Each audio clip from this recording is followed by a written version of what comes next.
É com grande prazer que recebemos todos vocês aqui no auditório da Associação dos Engenheiros, Arquitetos e Agrônomos de Mogi das Cruzes. Laércio, conselheiro pela Associação de Guarulhos conosco, prazer receber o Laércio. Uma das atribuições, objetivos da associação é contribuir para o aprimoramento profissional, aperfeiçoamento profissional. E esse é o nosso objetivo aqui hoje, para tratar do assunto da palestra. E eu tenho aqui. Porque precisamos de gerentes na indústria. Porque o mundo precisa de novos gerentes de projetos na indústria 4.0. E, para tal, chamamos aqui, é um prazer receber o professor Rubens Kiso. Ok.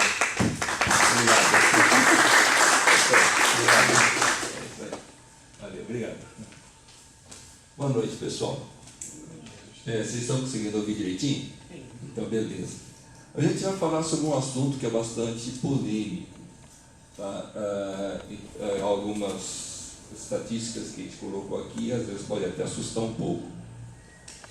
Vocês já conhecem o que é indústria 4.0?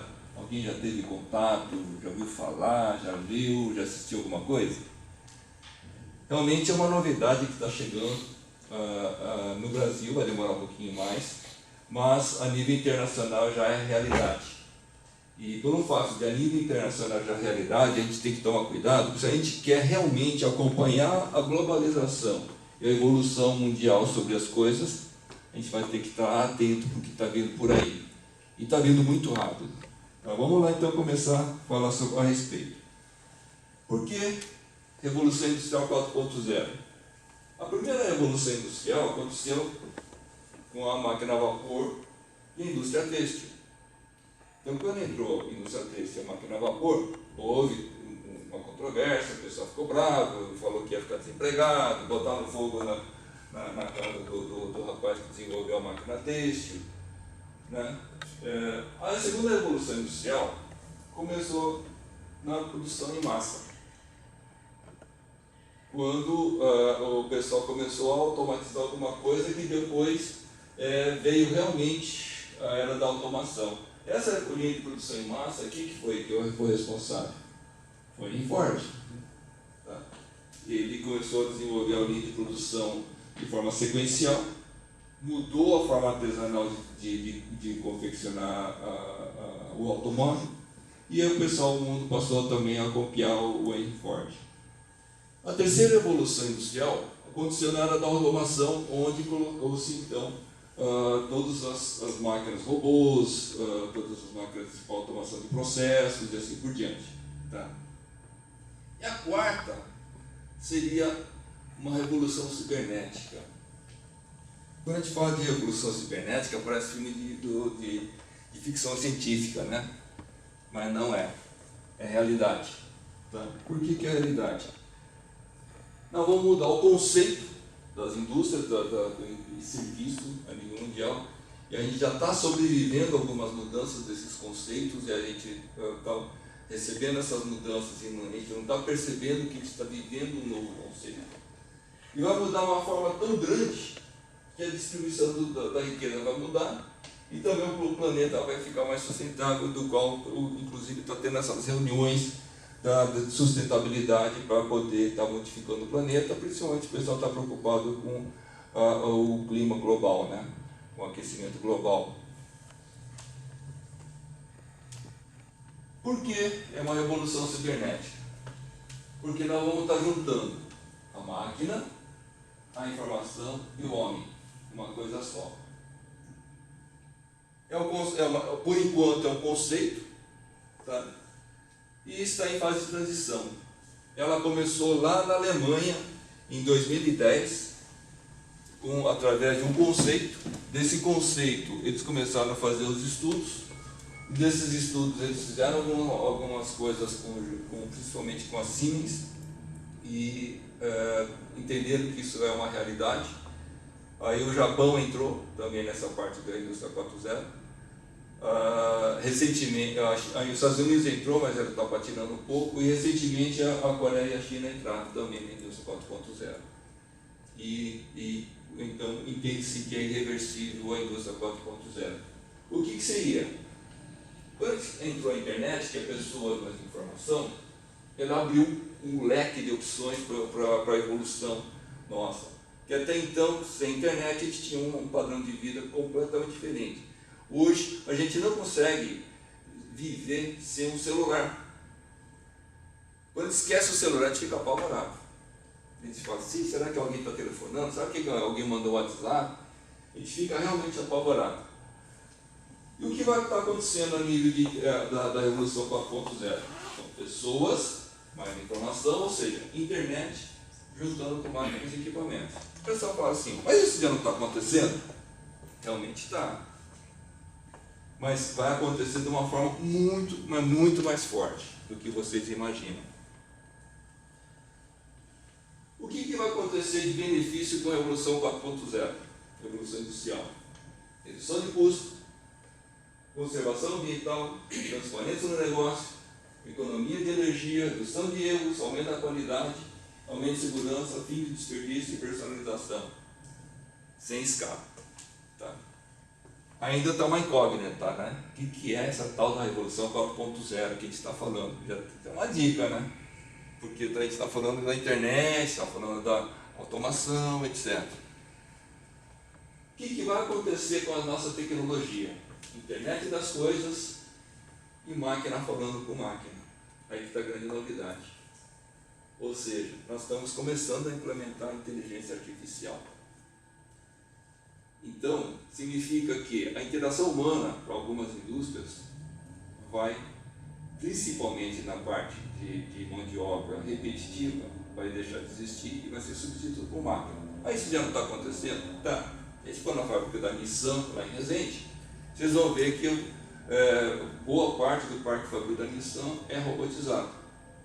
Qual a diferença? É que quando a gente começa a trazer esses protocolos, wireless, virtualização, cloud, big data, RFID, significa que nós abrimos as nossas portas para o conceito virtual. E quando a gente abre as portas para o conceito virtual, o mundo vai mudar muito fortemente, porque o conceito do virtual altera todo o comportamento social a nível universal. Por quê? O Big Data, ele centraliza todas as informações do que acontece ao redor. Não sei se vocês já conhecem o conceito Big Data, já tiveram contato com Big Data. Hoje, com o Big Data, se todas as informações são jogadas nas nuvens e a gente tem acesso a dessas informações, boa parte das informações estão no Google e outras estão em alguns outros bancos de dados que a gente compra a informação. Quando a gente junta isso tudo, a gente faz com que toda uma cidade, todo o planeta fique conectado. E aí, quando a gente fala Big Data, também a gente pode estar falando do Big Brother. Por que isso? Uma das minhas empresas, a gente mexe com essa parte de Big Data, marketing digital e área de tecnologia. Hoje, para a gente poder fazer uma boa alavancagem de uma empresa na parte de marketing digital, a gente utiliza o Big Data. E Big Data significa que a gente sabe tudo de qualquer pessoa. Então, se você me der um CNPJ e a gente for lá pesquisar, eu sei quem é o vizinho, quem é o pai, aonde trabalha, em que posto que abastece, o que consome no supermercado, se for no cinema, quando foi, que tipo de roupa que a pessoa costuma vestir. Está tudo lá no Big Data. E se está tudo lá, as informações, a gente passa a utilizar essas informações de uma forma inteligente. Alguns, obviamente, vão tentar usar isso para o mal. A gente corre esse risco. Mas hoje a gente está usando para fazer uma alavancagem de marketing. Vocês já convivem com isso. Tá? Quando vocês entram, por exemplo, no site da Submarino, vou buscar lá um liquidificador, vocês começam a receber propaganda de liquidificador de tudo quanto é loja. Até não querem mais. Até não querem mais. Né? Aí você até fica e fala assim, caramba, só que lá pesquisar um preço, né? E aí a própria Submarino gosta de mandar e-mail, escuta, volta aqui, você não comprou, o que aconteceu? Baixou o preço, tem promoção. Você nem passou o cartão. Nem passou o cartão, você só entrou para poder verificar Não, você o vai estar preço. usando o produto e um mês ainda estão mandando coisa. pra Então, você. uma coisa, porque se você não comprou se bem que o concorrente vai continuar te abordando. Tá? Isso aí é o Big Data. Tá? Porque as pessoas já estão conectadas, a gente não percebe, porque a gente simplesmente é usuário. Tá? Mas as empresas já estão atentas com isso. Vamos lá, onde que está essa polêmica, né? Com a indústria 4.0, nós vamos mexer na interoperabilidade, virtualização, orientação ao serviço, banco de dados, descentralização e modularidade. Ou seja, modularidade significa que uma indústria vai ser modulada. E aí vocês vão ver lá na frente a mudança social que isso vai acontecer. Tá? Aqui, todos são engenheiros, mas vocês estão habituados a mexer com projetos. E vocês fazem gestão naturalmente dos projetos, usando os conceitos PMI ou qualquer outro conceito, gestão ágil, alguma coisa. Vocês precisam de fazer curso. A gente ensina isso lá. Por que isso que eu estou fazendo essa brincadeira? Tá? É porque se a gente usar as ferramentas adequadas para fazer gestão de projeto, a gente vai conseguir ter mais sucesso a partir desse momento que o mundo está virtualizando. Então não dá mais para a gente fazer só pela boa vontade. A gente tem que ter muita precisão em apresentar os resultados. E se a gente não tiver uns bons controles, que eu estava conversando com ela, a gente também não consegue ter bons indicadores. E, tipo, não consegue ter bons indicadores, você não tem estatística e você não tem previsibilidade. Tá? Então é uma coisa muito necessária. Que depois a gente vai mostrar algumas ferramentas que a gente pratica. Eu não sei se vocês estão habituados com essas ferramentas. A gente vai começar a falar de algumas coisas com estatísticas, tá? Do qual eu fiz esse levantamento em algumas redes, e algumas coisas são interessantes e outras assustadoras. Por exemplo, vamos ter redução de 20% do consumo de energia com a indústria 4.0. Isso significa que ela vai ficar mais otimizada. Nós vamos aumentar uma redução de custo de mão de obra em 25%, e nós vamos aumentar a produtividade em 30%. Por quê? Porque se a gente vai fazer máquina falando com máquina, e a gente vai começar a eliminar a mão de obra humana, significa que não tem ninguém doente, ninguém fazendo greve, não tem cafezinho, não tem banheiro, não tem acidente, não tem turno, não tem hora extra. Você ligou o botão de bordo da máquina, ela está trabalhando. E a própria máquina vai conversar com a outra máquina para pedir insumos, ou se ela precisar de uma manutenção, qualquer coisa, ela vai avisar o engenheiro que está em casa. Não precisa estar mais dentro da indústria. Ele vai trabalhar em home. E as máquinas vão começar a mandar sinais para ele, e lá de casa ele dá ação, dá voz de comando. A própria máquina vai se autocorrigir, vai se autoprogramar. Isso significa o quê?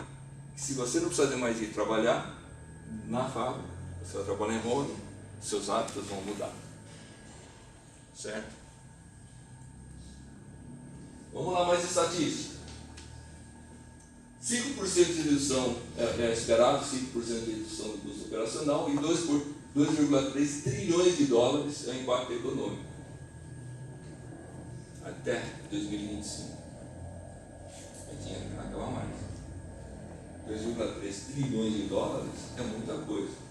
E aqui a gente está dizendo que a gente vai ter, então, até 2012 a gente tinha 60 mil robôs, mas a gente mudou esses números.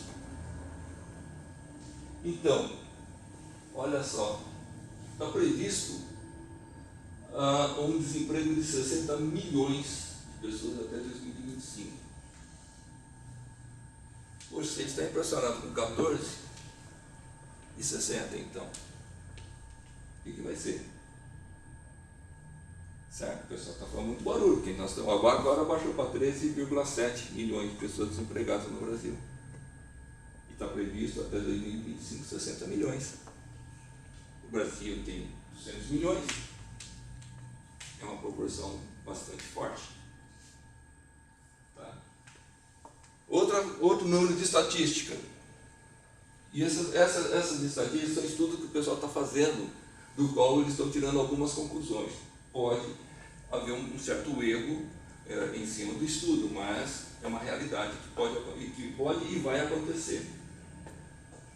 Em 2001, existiam 756 mil robôs, do qual 360 mil estavam no Japão, e outros 99 mil na Alemanha e uma criadazinha no resto do mundo.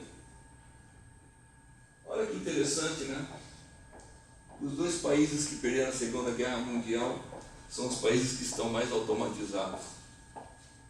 Por quê? Eles tinham que recuperar a nação. Então, para recuperar a nação, eles tiveram que ir para a tecnologia. E com isso eles conseguiram se alavancar. Em 2005, tinha 900 mil robôs, 373 mil no Japão, 139 mil nos Estados Unidos, ou na América do Norte, porque inclui o Canadá e o México, 297 mil na Europa e o Brasil somente 2.600. Puxa, em 2005 nós estávamos muito atrás do resto do mundo com relação à robotização. A gente começou a reagir um pouquinho. Tá? E quem foi a pessoa que ajudou a reagir um pouquinho foi o nosso presidente, o Fernando Henrique, porque ele começou a dar uma motivada na parte industrial do nosso país, que depois caiu por terra com o governo Lula, porque o discurso do governo Lula que ele iria transformar o país num grande celeiro. Né? Então ia transformar o país para fornecer os insumos para o resto do mundo, que seria a carne, os legumes, etc., a soja. No Brasil, atualmente, nós temos 16 mil robôs instalados. Houve uma evolução interessante, embora ele esteja muito aquém do resto do mundo. Tá? E os 16 mil, 80% estão na indústria automobilística. Poxa, por que 80% estão na indústria automobilística? Porque a indústria automobilística, ela nunca parou. Mesmo com a crise, ela diminuiu, mas nunca parou. E para poder sobreviver, ela começou a robotizar. Por isso que elas começaram a mandar pessoas embora. E até aconteceu recentemente lá em São José dos Campos, que a GM queria robotizar uma boa parte da linha de produção. O sindicato não autorizou, não permitiu. E a GM pegou e transferiu então a linha de produção para outra cidade, para outro país. E só deixou a S10 lá. Foi um prejuízo para nós, mão de obra. Tá? Talvez fosse melhor a gente entender o que significaria a robotização. E a robotização, na realidade, é uma mudança do patamar da linha de emprego. Tá? Vamos lá. Mais estatística. Em 2013, no mundo, 170 mil robôs são introduzidos anualmente, novos robôs. Coisa pra caramba. Tá? E 2 milhões é o número de pessoas que poderiam ter sido empregadas com a introdução desses robôs, que não foram empregados. Vamos lá. Mais estatística. Olha só que interessante. A taxa de crescimento do Brasil foi em 2%. Está caindo. Tá? O mundo está envelhecendo, ou seja, não está vindo novas gerações de mão de obra. Foi por causa disso que países como a Alemanha, os países europeus e os países asiáticos começaram a se preocupar. A China foi na carona por causa do dinheiro. Ele vai reduzir mais ainda o custo para a produção. Mas no Japão, na Alemanha, na França, é um país que não renovou o mercado de trabalho, ou seja, a mão de obra. E eles estão com um problema muito sério. E se eles não têm mão de obra para produzir, obviamente que eles foram para a automação. Tá? Eles tinham que continuar produzindo, então começaram a automatizar. Olha o despropósito. 2% do Brasil de crescimento e o crescimento de robô está em 74%. Então é irreversível mesmo a gente deparar então com a robótica daqui para frente. Tá? E a gente está participando disso de uma forma sem perceber. E silenciosamente, nós temos aqui então a última estatística: a Coreia ultrapassou o Japão, tá? E o Brasil continua lá atrás. Tá? Por que a gente fala que está tendo algumas transformações silenciosas e a gente não está percebendo?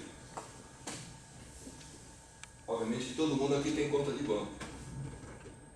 A última greve bancária, muita gente nem percebeu que precisava da agência bancária que estava parada. Por quê? Tudo via internet. E se a gente não precisa mais da mão de obra que antigamente movimentava o banco, que eram os caixas, os gerentes, os atendentes, e hoje você encontra as caixas de autoatendimento e a gente faz tudo via internet, significa que a gente já está vivendo uma mudança cultural de automação, de robotização. Porque na hora que você faz um movimento bancário de manhã, dependendo do movimento, na mesma hora já está aparecendo no seu extrato.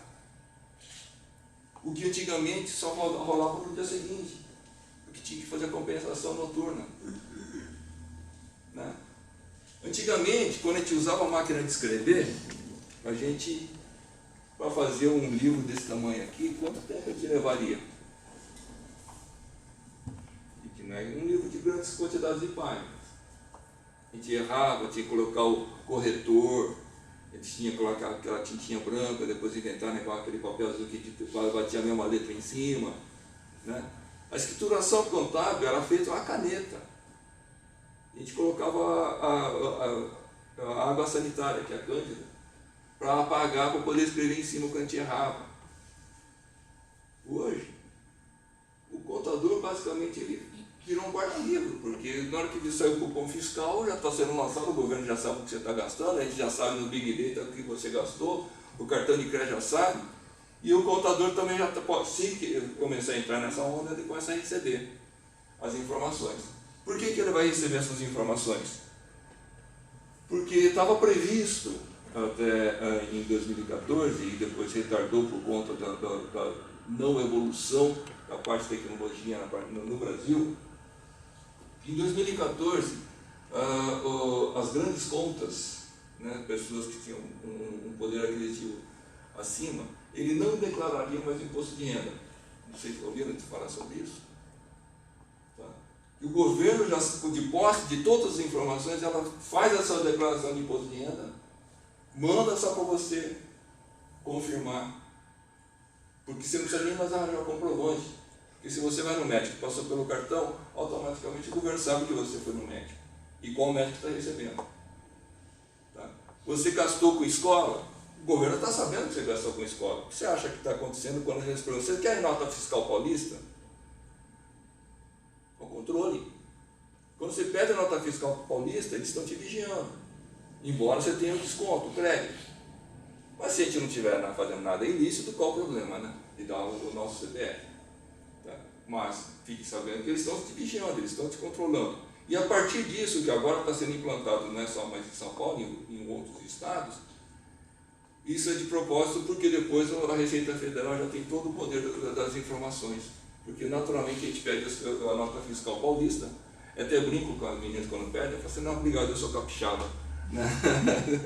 Você recebe 10, gastou 30 com as notas fiscais. Como? Isso. Tá? Só que o problema não está no crédito, o problema está no controle. Ele sabe do que você está gastando e aonde está gastando. Tá? E o que é pior? Vocês já ouviram falar do Bitcoin, que é moeda virtual. E ela já é realidade. Você já consegue comprar um carro com Bitcoin. Mas fez estrago o vírus, né? Acabou com a gente também. Acabou com a gente. Tá? Até o vírus que os caras colocaram, eles pediram resgate em Bitcoin, porque o Bitcoin é difícil de rastrear. E se a moeda virtual, que você não tem o papel moeda para pegar na mão, e a gente convive, porque hoje em dia a gente anda com pouco dinheiro só para emergência, o resto é cartão de débito e crédito. Então o dinheiro também é uma coisa que passou a deixar de existir, assim como o cheque, né? Pouca gente usa cheque hoje em dia. Antigamente a gente tacava cheque pré-datado para tudo quanto é lado. Voador. E voador. Né? Ganhei muito dinheiro, viu? Porque eu tive que desenvolver alguns sistemas para algumas empresas para fazer controle de cheque pré-datado. E aí a gente tinha que aproveitar, né? Então tem muita coisa que começou a deixar de existir e vai deixar de existir. Então, você pega, por exemplo, antigamente a gente alugava vídeo. E vinha aquela na fita, a gente tinha que rebobinar ainda. Depois virou CD, DVD. Hoje, o Netflix, para quê? Eu vou comprar um filme físico. Por que eu vou ter que ficar arranjando um lugar para depositar? Até mesmo ela está falando sobre livros, que a FGV agora está dando todas as apostilas de uma forma virtual. Né? E a gente está falando assim, mas eu gosto de ir no livro, eu gosto de rabiscar, para fazer anotações no livro. Infelizmente, livro, papel, está no fim de linha. Vai deixar de existir. Tanto que os jornais estão sofrendo muito, as revistas estão sofrendo muito. Você pega, por exemplo, uma transformação que está tendo, é o Uber. Está tendo uma transformação muito forte. E qual é a rede de hotel maior do mundo e não tem um quarto, não tem uma toalha, não tem um travesseiro? Airbnb. Na realidade, ele só administra quem quer alugar um quarto, ou alugar uma casa, ou um hotel. Ele mesmo não tem nada, assim como o Uber, não tem nenhum carro. Ele só administra. Então o conceito mundial está mudando, a gente acaba aceitando de uma forma natural, mas se você começar a juntar as coisas, você fala, caramba, está mudando mesmo. Tá? E aí você olha aqui, por exemplo, a estimativa é que existirão 200 bilhões de aparelhos conectados na internet. Caramba, até 2020, 200 bilhões de aparelhos conectados. Poxa, haja servidor, né? Para suportar esse negócio aí. Haja rede de internet. Agora que a internet nossa está um pouquinho mais rápido, né? Antigamente aqui era um problema sério. Tá? Só que no início da internet era um negócio até interessante. Alguém já pegou fazer conexão com aquela plaquinha, que era a plaquinha de escada? Aquilo era terrível. E a gente estava acostumado com o tempo, né? Hoje a gente é imediatista. A gente pode conectar, a gente ficava pelo menos uns 15 minutos, ficava conectando, né? E agora, se demorar 3 segundos para a minha resposta, você fala, nossa, está muito lento esse negócio aqui. A gente ficou imediatista. Imagina se eu usar uma máquina de escrever então, como é que é? Né? Olha o que aconteceu na China. Numa indústria americana que utiliza a base da China para trabalhar, que aliás quase tudo nos Estados Unidos é feito na China, né? Até mesmo o iPhone, os produtos da Apple são produzidos na China. Né? 2.000 pessoas na China foram desativadas, que estavam apenas com 20 engenheiros. Então a classe de engenharia vai sobreviver nessa crise toda que vai surgir até 2025. Algumas mãos de obra vão desaparecer. Então o que está sendo alavancado? Software, robô, drones e outras tecnologias. Então a gente está falando de tecnologia. Tá? Então quem é da área de engenharia começa a se aproximar um pouquinho mais na área de tecnologia, porque isso é importante. E para você conseguir mexer nessa parte de implantar software, implantar drones, robôs, etc., precisa de processo, porque não pode implantar de qualquer jeito. Então, na hora que a gente precisa de processo, a gente precisa de gestão de projeto. Você tem que fazer uma gestão de projeto para você implantar de forma correta. Tá? Então, a classe de engenharia, antigamente o pessoal entendia a gestão de projeto era só para o pessoal de TI, para a construção civil. Não, gestão de projeto vai ser para tudo. Tudo que vocês possam imaginar, a gente vai ter que usar as ferramentas de gestão de projeto. Tá? Hoje, se for fazer uma boa gestão de projeto, até um casamento, a gente usa ferramentas de gestão de projeto. Por quê? Tem gente que faz um projeto, só se preocupa com o cronograma e com dinheiro, gestão financeira. E muitas vezes a pessoa esquece de fazer com outras gestões. Por exemplo, que todo mundo esquece, gestão de risco. E se no casamento a noiva quer flor branca, mas na época não tem flor branca, só tem uma flor de outras cores menos branca. E eu não vou ter um plano B, eu não vou ter que mitigar riscos. Tá? E se der algum tipo de problema de energia?